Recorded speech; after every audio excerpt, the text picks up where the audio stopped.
முக்கிய செய்திகள். வாக்கு எண்ணிக்கையை நேர்மையாக நடத்த வேண்டும். தேர்தல் ஆணையத்தில் இந்தியா கூட்டணி தலைவர்கள் வலியுறுத்தல்.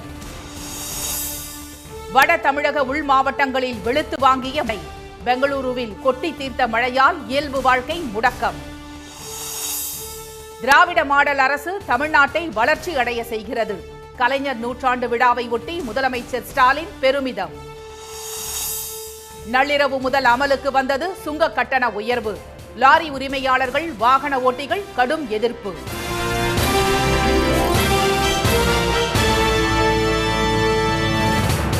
வணக்கம்.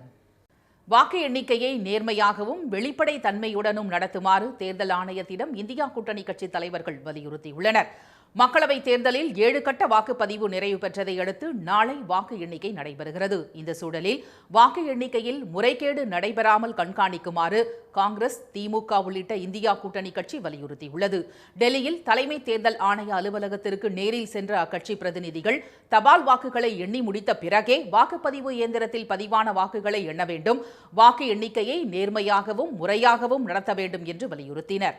எந்த கட்சிக்கு எத்தனை வாக்குகள் என்பதை உடனடியாக தெரிவிக்க வேண்டும் என்றும் கோரிக்கை விடுத்த அவர்கள், தபால் வாக்குகளின் முடிவை தெரிவிக்காமல் இயந்திரத்தில் பதிவான வாக்குகளை அறிவிப்பது சட்டவிரோதமானது என்றும் கூறினர். முதல்ல இவிஎம்ல எடுக்கிறதுக்கு முன்னால தேர்தல் நடைபெற்ற பொழுது அளிக்கப்பட்ட தபால் வாக்குகளை முதல்ல எண்ணுவோம். எண்ணி அதை அறிவிக்க போகிறதுக்கு முன்னாலேயோ பின்னாலேயோ அதை அரை மணி நேரம் கழித்து இவிஎம்மை அதை நீங்கள் கவுண்ட் பண்ண ஆரம்பிக்கலாம். ஆனால் இவிஎம் ஃபைனல் இது வரதுக்கு முன்னால் தபால் ஓட்டு எண்ணிக்கையை முதல்ல முடிச்சிடணும் அப்படின்னு க்ளீனாக சொல்லிட்டாங்க. இதுதான் கிளாரிஃபிகேஷனை கொடுத்தாச்சு எல்லா கட்சிகளும். 54A 54A என்ற ஒரு பிரிவு இருக்கிறது. அந்த பிரிவை தேர்தல் ஆணையம் முறையாக செயல்படுத்த வேண்டும். வாக்கு எண்ணிக்கையின் போது தபால் போஸ்டல் ஓட்ஸ் முதலில் எண்ணப்பட வேண்டும். அதற்கு பின்னர் இவிஎம் ஒவ்வொன்றாக எடுத்துக்கொள்ளப்பட வேண்டும். அந்த முறை சரியான முறையில் பின்பற்றப்பட வேண்டும். தேர்தல் ஆணையத்தை சார்ந்த அதிகாரிகள் இந்த விதிகளுக்கு உட்பட்டு முறையாக செயல்பட வேண்டும். இதனிடையே வாக்கு எண்ணிக்கையின் போது அமைதியை சீர்குலைக்கும் முயற்சிகளை தடுக்க தேர்தல் ஆணையம் நடவடிக்கை எடுக்க வேண்டும் என்று பாஜகவும் வலியுறுத்தியுள்ளது.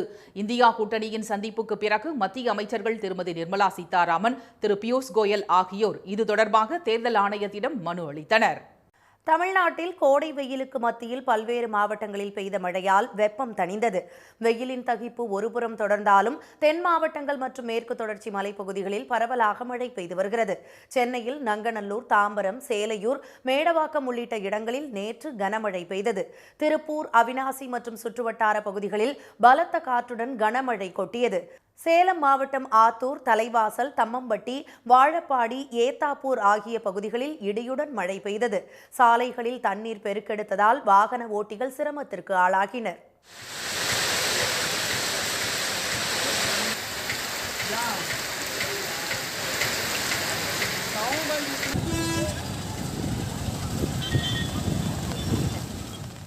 தஞ்சை, அம்மாப்பேட்டை, புத்தூர், உடையார்கோவில் ஆகிய பகுதிகளில் கொட்டிய மழையால் அறுவடைக்கு இன்னும் சில நாட்களே உள்ள நெற்பயிர்கள் சேதமடைந்தன. கொடைக்கானலில் 2 தினங்களாக கனமழை கொட்டியது. நேற்று பெய்த தொடர் மழையால் நட்சத்திர ஏரியில் படகு சவாரி நிறுத்தப்பட்டது. சுற்றுலா பயணிகள் மழையில் நனைந்தபடி இதமான சூழலை அனுபவித்தனர். திண்டுக்கல் நகர் பகுதிகளில் கொட்டிய மழையால் குளிர்ச்சி நிலவியது.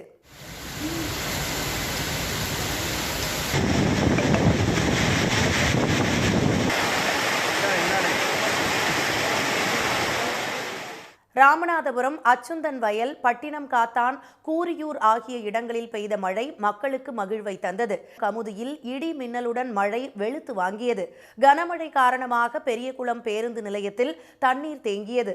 ஓசூர் அருகே அத்திமுகம் என்ற பகுதியில் பலத்த காற்றால் தென்னை மரம் ஒன்று வேரோடு சாய்ந்ததில் மின்சார ஒயர் அறுந்தது. அருகில் இருந்த மின்கம்பமும் உடைந்து சேதமடைந்தது. கோவில்பட்டி, திட்டங்குளம், இனாம் மணியாச்சி, கழுகுமலை சுற்றுப்பகுதிகளில் மழை கொட்டியது. ஈரோடு மாவட்டம் கோபிச்செட்டிப்பாளையம், திருச்சி மாவட்டம் முசிறி, திருவண்ணாமலை மாவட்டம் செங்கம், கரூர், குளித்தலை ஆகிய இடங்களில் இடி மின்னலுடன் கனமழை கொட்டி தீர்த்தது. இதற்கிடையே வளிமண்டல கீழடுக்கு சுழற்சி காரணமாக தமிழ்நாடு, புதுச்சேரியில் வரும் 5ஆம் தேதி வரை இடி மின்னலுடன் மழைக்கு வாய்ப்புள்ளதாக சென்னை வானிலை மையம் தெரிவித்துள்ளது.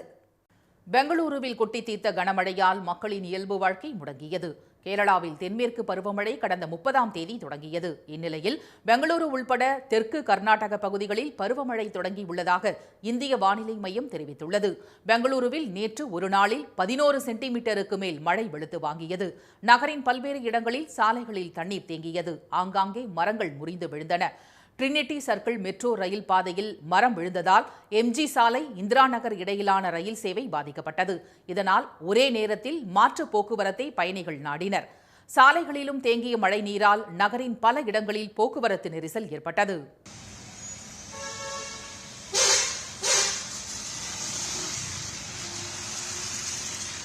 ஒடிஷா மாநிலம் கட்டாக் மற்றும் புவனேஸ்வரில் இடி மின்னலுடன் மழை பெய்த நிலையில் சம்பல்பூரில் கனமழை வெளுத்து வாங்கியது. இதனால் சாலையில் மெல்ல ஊர்ந்து சென்ற வாகனங்களால் போக்குவரத்து நெரிசல் ஏற்பட்டது. நகரின் பல்வேறு பகுதிகளிலும் மின்தடை ஏற்பட்டு இருளில் மூழ்கின.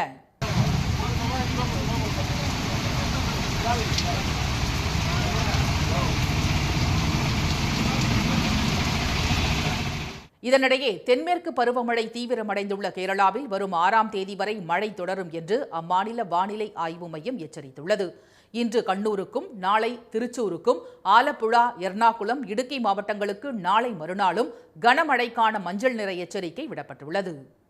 தமிழ்நாட்டில் 36 சுங்கச்சாவடிகளில் கட்டண உயர்வு அமல்படுத்தப்பட்டுள்ள நிலையில் இதற்கு லாரி உரிமையாளர்கள், வாகன ஓட்டிகள் கடும் எதிர்ப்பு தெரிவித்துள்ளனர். இந்தியா முழுவதும் 1228 சுங்கச்சாவடிகள் உள்ளன. இதில் சுமார் 600 சுங்கச்சாவடிகளில் சுங்க கட்டணம் வசூலிக்கப்படுகிறது. இந்த கட்டணம் ஆண்டுக்கு 2 முறை தேசிய நெடுஞ்சாலை ஆணையத்தால் மாற்றியமைக்கப்படுகிறது. முதன்மை சுங்கச்சாவடிகளில் ஏப்ரல் மாதமும், மீதமுள்ள சுங்கச்சாவடிகளில் செப்டம்பர் மாதத்திலும் கட்டணம் மாற்றியமைக்கப்படுகிறது. அந்த வகையில் கடந்த ஏப்ரல் 1ஆம் தேதி சுங்கச்சாவடி கட்டணம் மாற்றியமைக்கப்படும் என தகவல் வெளியானது. ஆனால் அப்போது மக்களவைத் தேர்தலுக்கான அறிவிப்பு வெளியானதை அடுத்து சுங்கச்சாவடி கட்டண மாற்றம் 2 மாதங்களாக நிறுத்தி வைக்கப்படுவதாக இந்திய தேசிய நெடுஞ்சாலை ஆணையம் அறிவித்தது. தற்போது மக்களவைத் தேர்தல் முடிவடைந்ததை அடுத்து நேற்று நள்ளிரவு முதல் சுங்கச்சாவடி கட்டணம் மாற்றம் அமலுக்கு வந்துள்ளது. அதன்படி சுங்கச்சாவடிகளில் ஒருமுறை பயணம் செய்வதற்கான கட்டணமும், ஒரே நாளில் திரும்பி வருவதற்கான கட்டணமும் 5 ரூபாய் முதல் 20 ரூபாய் வரையிலும், மாதாந்திர சுங்கச்சாவடி கட்டணம் 100 ரூபாய் முதல் 400 ரூபாய் வரையிலும் உயர்த்தப்பட்டுள்ளது. தமிழ்நாட்டின் வழியே செல்லும் தேசிய நெடுஞ்சாலைகளில் 65 சுங்கச்சாவடிகள் உள்ள நிலையில் முதல் கட்டமாக 36 சுங்கச்சாவடிகளில் கட்டண உயர்வு அமலுக்கு வந்துள்ளது. இவற்றில் 32 சுங்கச்சாவடிகள் ஏற்கனவே காலாவதியாகிவிட்ட நிலையில் அதனை அகற்றக் கோரி தமிழ்நாடு அரசு பல முறை மத்திய அரசை வலியுறுத்தியும் பாஜக அரசு அதனை கண்டுகொள்ளவே இல்லை. இந்நிலையில் சென்னை வானகரம் மற்றும் புறநகர் பகுதிகளில் உள்ள பரனூர், ஆத்தூர், சூரப்பட்டு, நல்லூர் உள்ளிட்ட சுங்கச்சாவடிகளில் கட்டணம் உயர்த்தப்பட்டுள்ளது. கல்லகம் கருப்பூர் நெடுஞ்சாலையில் உள்ள மணகிதி, திருச்சி கருப்பூர் நெடுஞ்சாலையில் உள்ள கள்ளக்குடி, வேலூர் விழுப்புரம் நெடுஞ்சாலையில் உள்ள வல்லம், திருவண்ணாமலை இனாம்காரியந்தல், விழுப்புரம் தென்னமாதேவி உள்ளிட்ட சுங்கச்சாவடிகளிலும் சுங்க கட்டணம் அதிகரிக்கப்பட்டுள்ளது. கலைஞர் நூற்றாண்டு நிறைவு விழாவினை சிறப்பிக்கும் வகையில் சென்னையில் அமைக்கப்பட்டுள்ள கலைஞரின் வரலாற்று புகைப்பட கண்காட்சி இன்றுடன் நிறைவு பெறுகிறது. புகைப்பட கலைஞர் கோவை திரு சுப்புவின் ஏற்பாட்டில் சென்னை அண்ணா அறிவாலயத்தில் உள்ள கலைஞர் அரங்கில் இந்த புகைப்பட கண்காட்சி கடந்த 30ஆம் தேதி தொடங்கியது. திமுக பொருளாளர் திரு TR பாலு துவக்கி வைத்த கண்காட்சியில் கலைஞரின் சிறுவயது முதல் முதுமை அடைந்த கடைசி காலம் வரையிலான பல்வேறு புகைப்படங்கள் வரலாற்று சுவடுகளை வெளிச்சம் போட்டு காட்டுவதாக அமைந்துள்ளன. 6000 அரிய புகைப்படங்களை கொண்ட இந்த கண்காட்சி வரலாற்று சாதனைகளின் வடிவங்களாக மட்டுமல்லாமல் வருங்கால தலைமுறையினருக்கும் கலைஞரின் அரசியல், இலக்கியம் மற்றும் கலைத்திறனை பறைசாற்றக்கூடிய வகையில் அமைந்துள்ளது. அண்ணா அறிவாலயத்தில் கலைஞர் நூற்றாண்டு விழா சிறப்பு புகைப்பட கண்காட்சியை பார்வையிட்ட திராவிடர் கழக தலைவர் திரு கி வீரமணி, நாம் கலைஞரோடு என்றும் இருக்கிறோம் என்கின்ற போதை கலந்த மகிழ்ச்சியை இந்த கண்காட்சி அளித்திருக்கிறது என்றார். தந்தை பெரியாரின் வாழ்நாள் குருகுல மாணவனாக, பேரறிஞர் அண்ணாவின் அருமை தம்பியாக, ஆயிரக்கணக்கான, பல்லாயிரக்கணக்கான, லட்சக்கணக்கான, கோடிக்கணக்கான உடன்பிறப்புகளின் அண்ணனாக அவர்கள் திகழ்ந்து கொண்டிருக்கிற காரணத்தால் தான் பசுமை நினைவுகளை என்னென்னைக்கு நினைவூட்டி கலைஞர் மறையவில்லை, நம்முடன் நிறைந்திருக்கிறார், வாழ்ந்து கொண்டிருக்கிறார் என்பதற்கு இதைவிட பெரிய ஆவணம் வேறு இருக்க முடியாது. இதனிடையே புகழால் அல்ல, செயலால் மறக்க முடியாத தலைவர் கலைஞர், அதிகாரத்தால் அல்ல, அன்பால் போற்றப்படும் தலைவர் கலைஞர், இந்தியாவின் திசையை தீர்மானித்த கலைஞர் உருவாக்கிய நவீன தமிழ்நாட்டை உன்னத தமிழ்நாடாக உயர்த்தி காட்டி வருவதாக தெரிவித்துள்ள முதலமைச்சர் திரு ஸ்டாலின், இந்தியாவின் அனைத்து மாநிலங்களும் திரும்பி பார்க்கும் திராவிட மாடல் ஆட்சியை நடத்தி வருவதாக கலைஞர் நூற்றாண்டு நிறைவை ஒட்டி புகழாரம் சூட்டியுள்ளார். மக்களவைத் தேர்தலில் வெற்றி வாய்ப்பு மிக பிரகாசமாக உள்ளதாக தெரிவித்துள்ள முன்னாள் முதலமைச்சர் திரு ஓ பன்னீர்செல்வம், தாம் மத்திய அமைச்சராவது இறைவன் கையில்தான் உள்ளது என கூறினார். மதுரை மீனாட்சி அம்மன் கோவிலில் நேற்று சுவாமி தரிசனம் செய்த பின்னர் செய்தியாளர்களை சந்தித்த அவர், அதிமுக சிதறியதற்கு யார் காரணம் என்பது அனைவருக்கும் தெரியும் என்று எடப்பாடி திரு பழனிசாமியை மறைமுகமாக சாடினார். தாம் பதவிகளை எதிர்பார்ப்பவன் அல்ல என்றும் திரு பன்னீர்செல்வம் கூறினார். இந்த தேர்தல் இந்திய திருநாட்டை யார் ஆள வேண்டும் என்ற தேர்தல். யார் ஆள வேண்டும் என்ற இந்த தேர்தலில் இறுதியாக மிக பெருமையான வாக்குகளை இடங்களை பெற்று பாரதிய ஜனதா மீண்டும் ஆட்சி அமைக்கும். என்னுடைய வெற்றி வாய்ப்பு பிரகாசமாக இருக்கும். என்னை பொறுத்தவரையில் நான் என்றுமே பலன்களை எதிர்பார்த்து கட்சி வேலை செய்தவன் அல்ல, கட்சிக்கு விசுவாசமாக உழைப்பவன். இன்றைய அரசியல் சூழ்நிலையில் நாட்டு நடப்புகளை, அரசு செய்கின்ற தவறுகளை சுட்டிக்காட்டுகின்ற ஒரே இயக்கமாக அதிமுக உரிமை மீட்பு செயல்பட்டு கொண்டிருப்பதாக அவர் தெரிவித்தார். நாடாளுமன்ற தேர்தல் முடிவுகள் வெளியான பிறகு தமிழகத்தில் அரசியல் காட்சிகள் மாறும் என்றும் திரு பன்னீர்செல்வம் கூறினார். பொறியியல் படிப்புக்கு விண்ணப்பிக்கும் மாணவர்களின் எண்ணிக்கை இந்த கல்வியாண்டு அதிகரித்துள்ளது. அண்ணா பல்கலைக்கழகத்தின் கீழ் இணைப்பு பெற்ற பொறியியல் கல்லூரிகளில் அரசு ஒதுக்கீடு இடங்களுக்கான மாணவர் சேர்க்கையை தொழில்நுட்ப கல்வி இயக்ககம் நடத்துகிறது. இந்த ஆண்டு விண்ணப்ப பதிவு தொடங்கி 27 நாட்கள் ஆன நிலையில் இதுவரை 2.3 லட்சத்துக்கும் அதிகமானோர் விண்ணப்பித்துள்ளனர். கடந்த ஆண்டு 2.29 லட்சம் பேர் விண்ணப்பித்த நிலையில் இந்த ஆண்டு இன்னும் 4 நாட்கள் அவகாசம் இருப்பதால் விண்ணப்ப பதிவு புதிய உச்சத்தை தொடும் என்று எதிர்பார்க்கப்படுகிறது. இதற்கு பொறியியல் மீதான மாணவர்களின் ஆர்வமே காரணம் என்று கல்வியாளர்கள் தெரிவித்துள்ளனர். BSc maths, physics, chemistry, statistics இந்த மாதிரி கோர்ஸ்ல ஜாயின் பண்ணி அதுக்கப்புறம் எம்சிஏ மாதிரி கோர்ஸ் ஏதாச்சும் பண்றது இல்லை டீச்சிங் பொருளோட நம்ம பொறியியல் படிப்புலேயே இந்த மாதிரி கோர்ஸ் பண்ணால் வாய்ப்புகள் நிறையா இருக்கும் ஃபியூச்சரில் அப்படின்னு ஒரு கருத்து இருக்குது. ஸோ இதெல்லாம் பார்க்கும்போது கண்டிப்பாக பொறியியல் படிப்புக்கான மவுஸ் கண்டிப்பாக அதிகரித்து இருக்கிறது. மாணவர்களிடையே ஒரு பெரும் எதிர்பார்ப்பு இருக்கிறது. இந்த மாதிரி கோர்ஸுக்கு நல்ல வேலை வாய்ப்பு கிடைக்கும்.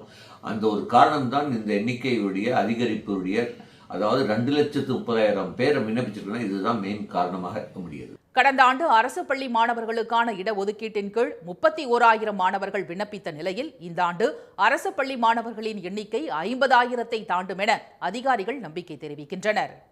விடுமுறை முடிந்து சென்னை திரும்பிய தென் மாவட்ட மக்களால் பரனூர் சுங்கச்சாவடியில் கடும் போக்குவரத்து நெரிசல் ஏற்பட்டது. மதுரை, திருச்சி, தேனி, திருநெல்வேலி, புதுக்கோட்டை, கன்னியாகுமரி உள்ளிட்ட மாவட்டங்களிலிருந்து பலர் நேற்று சென்னை திரும்பினர். ஒரே நேரத்தில் ஏராளமானோர் படையெடுத்ததால் பரனூர் சுங்கச்சாவடியில் போக்குவரத்து நெரிசல் ஏற்பட்டது. அங்கு 1 மணி நேரத்திற்கு மேலாக காத்திருக்க வேண்டிய நிலை உருவானது. இதனால் சாலையில் வரிசை கட்டிய வாகனங்கள் ஊர்ந்தபடி சென்றன.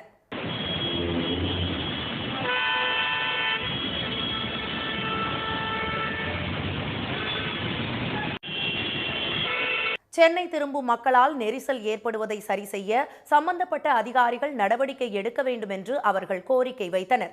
இதற்கிடையே தூத்துக்குடி, புதூர், பாண்டிபுரத்தில் அமைந்துள்ள சுங்கச்சாவடியில் ஊழியர் பற்றாக்குறை மற்றும் லாரிகளுக்கு 2 முறை கட்டண வசூல் செய்வதை கண்டித்து லாரி உரிமையாளர்கள் மற்றும் லாரி புக்கிங் ஏஜென்ட் சங்கத்தினர் லாரிகளை சுங்கச்சாவடியில் நிறுத்தி மறியலில் ஈடுபட்டனர். இதனால் அங்கு 1 மணி நேரம் போக்குவரத்து பாதிக்கப்பட்டது. வரும் 7ஆம் தேதிக்குள் சுங்கச்சாவடி நிறுவனம் உரிய நடவடிக்கை எடுக்கவில்லை எனில் போராட்டத்தில் ஈடுபட உள்ளதாக அவர்கள் தெரிவித்தனர். டோல்கேட் ரொம்ப நீண்ட நாள் கோரிக்கை இருக்கு. 2010-11 ஜூன்ல இருந்து வசூல் பண்ண ஆரம்பிச்சாங்க. நகர் எல்லையை விட்டு தள்ளி போகணும். 2 கிலோமீட்டர்ல இருக்கு, 15 கிலோமீட்டர் தான் ரூல்ஸ் இருக்கு. ஒன்று இருந்தாலும் நடத்தி கொண்டே வசூல் பண்ணிட்டே இருந்தாலும் பல போராட்டத்து நடுவில் இதை வசூல் பண்ணிட்டே இருக்காங்க. இப்போ மாசம் மேனேஜர் மாறிடுறாங்க. நாங்கள் ஒரு கோரிக்கையெல்லாம் கொடுத்துருப்போம், பேசிக்கிடுவோம், மாறிக்கிடுவாங்க. இதை உடனே அப்புறப்படுத்த வேணும். தகவல் அறிந்து வந்த காவல்துறையினர் இரு தரப்பினருடன் பேச்சுவார்த்தை நடத்தினர். இதில் சமரசம் எட்டப்படாத நிலையில் பொதுமக்கள் சிரமத்தை கருத்தில் கொண்டு லாரி உரிமையாளர்கள் போராட்டத்தை திரும்ப பெற்றனர். நாமக்கல் அருகே சாலையோரத்தில் உள்ள புளிய மரத்திலிருந்து தானாக அருவி போல் தண்ணீர் கொட்டும் வீடியோ இணையத்தில் வைரலாகியுள்ளது. பூமியில் உள்ள பல இடங்கள் மனிதர்களுக்கு ஆச்சரியத்தை கொடுத்து கொண்டே இருக்கும். அதற்கு ஏற்றாற்போல் ஆங்காங்கு பல அதிசயிக்கத்தக்க நிகழ்வுகள் அரங்கேறி வருகின்றன. அந்த வகையில் நாமக்கல் மாவட்டம் காளப்பநாயக்கன்பட்டி வியாழன் சந்தை அருகே சாலையோரத்தில் உள்ள புளிய மரத்தில் திடீரென அருவி போல் தண்ணீர் கொட்டியது. சுமார் 2 மணி நேரத்துக்கும் மேல் இடைவிடாமல் கொட்டிய நீரை பார்த்த பொதுமக்கள் அங்கு வந்து குளித்தும் குடம் குடமாக எடுத்துச் சென்றும் மகிழ்ந்தனர். அங்கு திரண்ட சிறுவர்கள் பாட்டில்களில் தண்ணீரை பிடித்துச் சென்றனர்.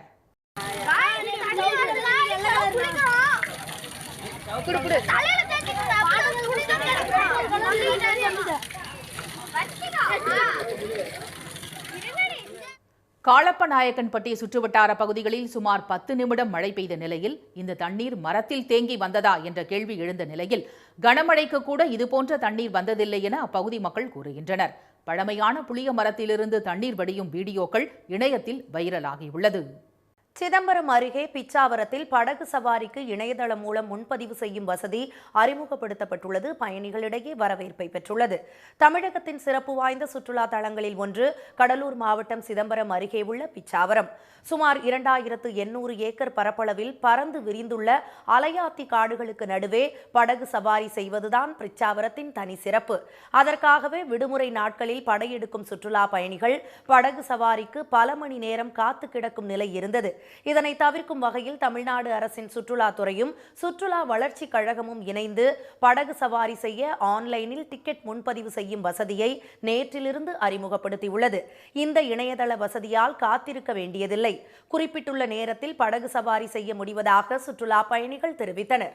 தமிழ்நாடு டூரிசம் அந்த பிச்சாவரம் போட்டிங் ஆன்லைன் இதில் தான் புக் பண்ணியிருந்தேன். ரொம்பவே ஈஸியாக இருந்தது. பேமெண்ட் கூட எனக்கு ரொம்ப ஈஸியாக இருந்தது. அண்ட் தென் புக் பண்ணி இங்கே வந்ததுக்கப்புறம் ஜஸ்ட் இந்த சாஃப்ட் காப்பி மட்டும் தான் காமிச்சேன். பிடிஎஃப் கூட ஹார்ட் காப்பி கூட இல்லை, சாஃப்ட் காப்பி காமிச்சதும் அவங்களே வந்து டிரைவரை இன்ட்ரடியூஸ் பண்ணிவிட்டு அந்த போட் நம்பரும் சொல்லிட்டாங்க. ஸோ எங்களுக்கு கொடுத்த அந்த 1:20 PM டைமிங்கும் அதே டைமிங்கில் எங்களுக்கு போட்டும் அலாட் பண்ணி கொடுத்துட்டாங்க. ஸோ ரொம்பவே ஈஸியாக இருக்குது. எங்கள் எல்லாரையுமே ஆன்லைனில் தான் புக் பண்ணி கூட்டிகிட்டு வந்தாங்க. ப்ராசஸ் ரொம்ப டீடியஸாக இருக்கும்னு நினச்சா ரொம்ப ஈஸியாக இருக்குது.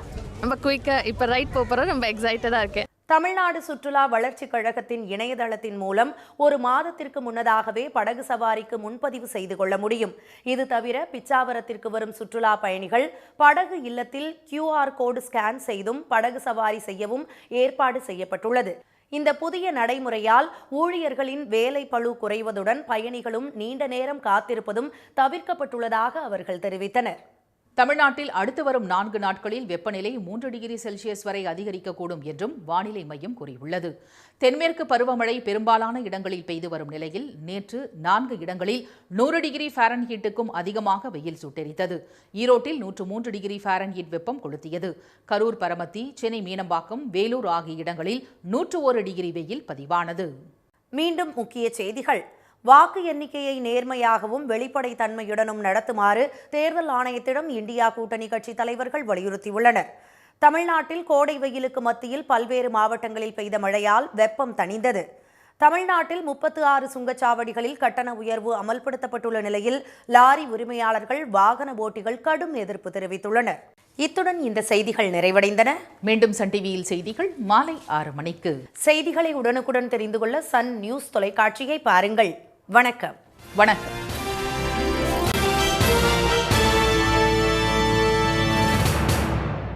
உடனுக்குடன் செய்திகளை தெரிந்து கொள்ள சன் நியூஸ் பெல் ஐகானை கிளிக் பண்ணுங்க.